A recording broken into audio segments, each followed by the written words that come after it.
நடிகர் திரு விஜய் அவர்கள் கட்சி தொடங்கிய போது ஒரு தமிழனாக அந்த கட்சியை வரவேற்றுவன் நான். அதே நேரத்தில் அவர் ஒரு 10 ஆண்டு காலம் இந்த மண்ணுக்கும் மக்களுக்கும் தமிழ்நாட்டில் போராடுகின்ற ஜனநாயக சக்திகளோடு, போராளி இயக்கங்களோடு, அமைப்புகளோடு சேர்ந்து மக்களின் வாழ்வுரிமை பிரச்சனைகளுக்கு வீதிக்கு வந்து போராட வேண்டும், அதற்கு என்னுடைய முழு ஆதரவு உண்டு என்று தெரிவித்தவன். திரைத்துறையில் நடித்து முடித்துவிட்டு ஒரு கிட்டத்தட்ட ஒரு 30-35 ஆண்டு காலம் திரைத்துறையில் நடித்து தன் இளமை காலம் முழுவதும் பொருளீட்டி சம்பாதித்துவிட்டு தற்போது அரசியலுக்கு வருகிறீர்கள், வரவேற்கிறோம். ஆனால் வந்த உடனே நேராக நாங்கள் செயின் சாத்தி கோட்டைக்கு தான் போவோம்னு சொல்கிறீங்களே, ஏன் உள்ளூராட்சி, நகராட்சி, மாநகராட்சி பதவிகளுக்கு போக மாட்டீங்களா என்கிற அரசியல் ரீதியான விமர்சனங்களை நான் முன்வைத்திருக்கிறேன். ஆனால் சேலம் கூட்டத்தில் பல இளம் பெண்கள், பல கணவன் மனைவி தாய் தந்தையோர் போடுகிற பெண்கள் பல சினிமா நிகழ்ச்சிகளில் அல்லது தொலைக்காட்சி நிகழ்ச்சிகளில் சினிமா கதாநாயகர்களையே தங்களுக்கான அவதார புருஷர்களாக நினைத்து கொண்டு அவர்களை கட்டிப்பிடிப்பது, முத்தமிடுவது, பெற்ற தாய் தந்தையின் முன்னிலையில் அது போன்ற அநாகரிக செயல்களில் ஈடுபடுவது, பல்வேறு ஊடகங்கள் பத்திரிகைகள் பார்க்கின்ற போது அதுபோன்று ஈடுபடுவது ஏற்புடையதல்ல என்று சொல்லிவிட்டு பல நடிகர்களின் பெயர்களை வரிசைப்படுத்தி இவருடைய நடிப்பை பாராட்டுங்கள், அதை நீங்கள் ரசியுங்கள், அதை நான் வேண்டாம் என்று சொல்ல மாட்டேன். ஆனால் பெற்றோர்களாகிய நீங்கள் இதுபோன்று நீங்கள் பெற்று வளர்த்து ஆளாக்கிய குழந்தை செல்வங்களை, பெண்களை, குறிப்பாக பெண்களை நீங்கள் இதுபோன்ற அரிதாரம் பூசிய சினிமாக்காரர்களிடம் நீங்கள் அதிக அட்வான்டேஜ் எடுத்துக்கொள்வதற்கு அனுமதிக்கக்கூடாது. இது தமிழுடைய பண்பாடு அல்ல, நாகரிகம் அல்ல. நம்முடைய தமிழர்களுக்கென்று பண்பாடு இருக்கிறது, நாகரிகம் இருக்கிறது, தொன்மை இருக்கிறது என்கிற அடிப்படையில் பல கருத்துக்களை கூறினேன். அதிலே சிலர் ஏற்கனவே வாழும் காமராஜர் என்றும் வருங்கால காமராஜர் என்றெல்லாம் விஜயை ஒப்பிட்டு பேசியதற்கு ஒரு பதில் சொல்வது போல், பெருந்தலைவர் காமராஜர் எவ்வளவு பெரிய மாபெரும் ஒரு தலைவர், அவரோடு ஓராண்டுக்கு முன்பு அரசியலுக்கு வந்த விஜய் எல்லாம் ஒப்பிட்டு பேசுவது ஏற்புடையதல்ல. அவருடைய தியாகம், அவருடைய அர்ப்பணிப்பு, அவருடைய நேர்மை, அவருடைய ஒழுக்கம், இதையெல்லாம் துளியும் இல்லாத பல சினிமா நடிகர்கள் திரைத்துறையில் வசனம் பேசுவதும் நடிப்பதும் அதுவே மூலதனமாக கொண்டு தமிழ்நாட்டின் ஆட்சி அதிகாரத்திற்கு வர துடிப்பதும் ஏற்புடையதல்ல. இந்த நாட்டில் எத்தனையோ மக்கள் இயக்கங்கள் இருக்கிறது, போராளி இயக்கங்கள் இருக்கிறார்கள், இந்த மண்ணுக்கும் மொழிக்கும் இனத்திற்கும் தன் வாழ்வை அர்ப்பணித்தவர்கள் இருக்கிறார்கள், 10 ஆண்டு 15 ஆண்டு சிறை சென்றவர்கள் இருக்கிறார்கள், தூக்கு தண்டனை வரையிலும் தமிழ்நாடு விடுதலைப்படை உள்ளிட்ட தமிழ் தேசிய இயக்கங்கள் சந்தித்தவர்கள் இருக்கிறார்கள். ஆக நம்முடைய தமிழக மக்களாகிய நீங்கள் ஒரு விழிப்புணர்வு பெற வேண்டும். இந்தியாவில் பிரிதொரு எந்த மாநிலத்திலும் இல்லாத ஒரு மோகம், சினிமா மோகம் உங்களை ஆட்படுத்துகிறது. ஆதலால் என் தமிழ் சமூகம் விழிப்புணர்வு பெற்ற ஒரு சமூகமாக நீங்கள் இருக்க வேண்டும். கலையை கலையாக பார்க்க வேண்டும், நடிகரை நடிகராக பார்க்க வேண்டும். அவருடைய சிறந்த படங்களை பாராட்டுங்கள், ஊக்குவியுங்கள். அதை தவிர்த்து விட்டு பாலபிஷேகம் செய்வது, இன்னைக்கு எத்தனையோ மருத்துவமனைகளில் 1 லிட்டர் பால் இல்லாமல் குழந்தைகள் அவஸ்தைப்படுறாங்க. 1000 லிட்டரில் போய் பாலபிஷேகம் செய்வது, கட் அவுட்டுக்கு பாலபிஷேகம் செய்வது, இது போன்ற மோசமான பண்பாட்டு சீரழிவுகளை செய்யாதீர்கள். இது தமிழ் சமூகத்தினுடைய மரபில் இல்லாத ஒரு விடயத்தை இங்கு சினிமா துறையில் புகுத்துகிறீர்கள். இது புகுத்தாதீர்கள்.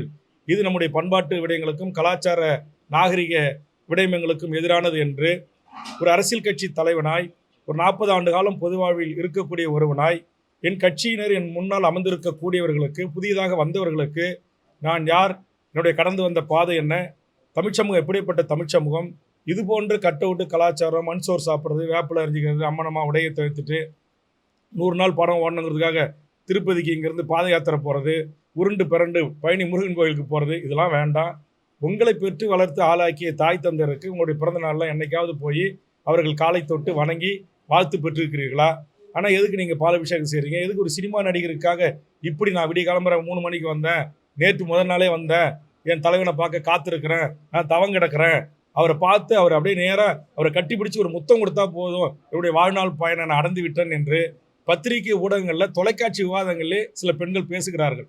அப்படி பேசுவதை அனுமதிக்கக்கூடாது. இது நம்முடைய பண்பாடு இல்லை, கலாச்சாரம் இல்லை. இதை பெற்றோர்கள் அனுமதிக்கக்கூடாது. இப்படி செய்கின்றவர்களை நான் கடுமையாக கண்டித்து நான் பேசினேன்.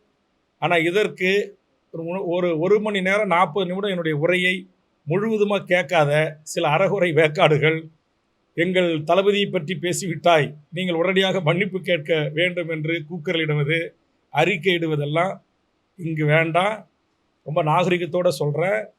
நான் நேரடியாக அரசியல் களத்திற்கு வரவில்லை. என்னுடைய வாழ்வு என்பதே ஒன்றிய அரசை, ஆதிக்க அரச பயங்கரவாதத்தை எதிர்த்து தனிநாடு கோரிய போராளி இயக்கங்களோடு என்னுடைய இளமை கால வாழ்வு தொடங்கியது. என்கிட்ட வந்து வேல்முருகன் மன்னிப்பு கேட்கணும்னு சொல்கிறது, அஞ்சாங்குஞ்சான்களை விட்டு அறிக்கை விட சொல்கிறது, ட்விட்டரில் பேசுறது, யூடியூப்பில் விட்டு பேச வைக்கிறது, இதையெல்லாம் நிறுத்தி கொள்ள வேண்டும். நீங்கள் எந்த கட்சியினராக இருங்க, எந்த நடிகனுக்கு ரசிகர் மன்ற தலைவராக இருங்க, ரசிகர்களாக இருங்க, அதை பற்றி எங்களுக்கு கவலை இல்லை. அதில் நான் பேசாத செய்தியை விஜய் எங்கேயாவது இளம்பெண்களை கட்டிப்பிடிச்சி முத்தமிட்டாருன்னு நான் சொல்லியிருக்கேனா?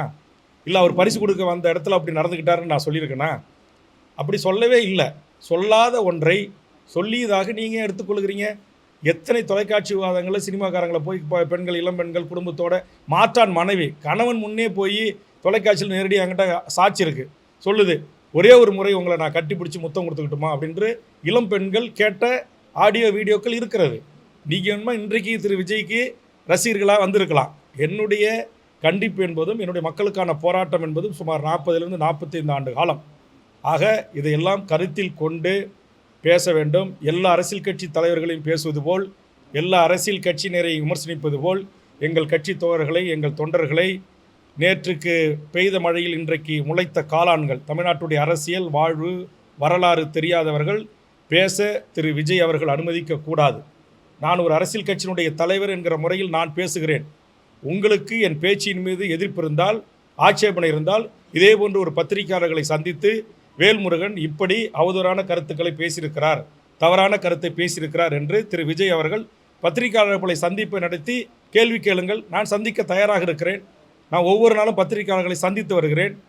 ஆனால் அதை விட்டுட்டு அஞ்சாங்குஞ்சான்களை விட்டு பேச வைப்பது, வீடியோ போட வைப்பது, ஃபேஸ்புக்கில் ட்விட்டரில் எழுத வைப்பது, இது எல்லாம் வளர்ந்து வருகின்ற திரு நண்பர் விஜய் அவர்களுக்கு அழகல்ல. இதை உடனே விஜய் அவர்கள் தடுத்து நிறுத்த வேண்டும். இந்த வேல்முருகன் மன்னிப்பு கேட்க வேண்டும் என்றெல்லாம் தொலைக்காட்சியிலே அமர்ந்து கொண்டு பேசுவது, என்னை பிடிக்காத அரசியல் கட்சியினுடைய துணையோடு சேர்ந்து கொண்டு யூடியூப்பில் பேட்டி கொடுக்க வைப்பது, இது எல்லாம் தமிழர் நாகரிக அரசியலுக்கு அழகல்ல என்பதை நடிகர் விஜய் அவர்களுக்கு தெரிவித்துக் கொள்கிறேன். டயா பூஸ்டர் சுகருடைய ரிமோட் கண்ட்ரோல் இனி உங்க கையில. அனைத்து மருந்து கடைகளிலும் கிடைக்கும். செய்திகளை உடனுக்குடன் தெரிந்து கொள்ள கீழ்கண்ட கேபிள் மற்றும் டிடிஎச் நெட்வொர்க்குகளில் எம்நாடு செய்தி தொலைக்காட்சியை காணுங்கள். பாதகம் செய்பவரை கண்டால் நாம் பயம் கொள்ளலாகாது பாப்பா. மோதி மிதித்து விடு பாப்பா, அவர் முகத்தில் உமிழ்ந்து விடு பாப்பா. அண்மை செய்திகளை உடனுக்குடன் தெரிந்து கொள்ள இணைந்திருங்கள் எம்நாடு தொலைக்காட்சியுடன்.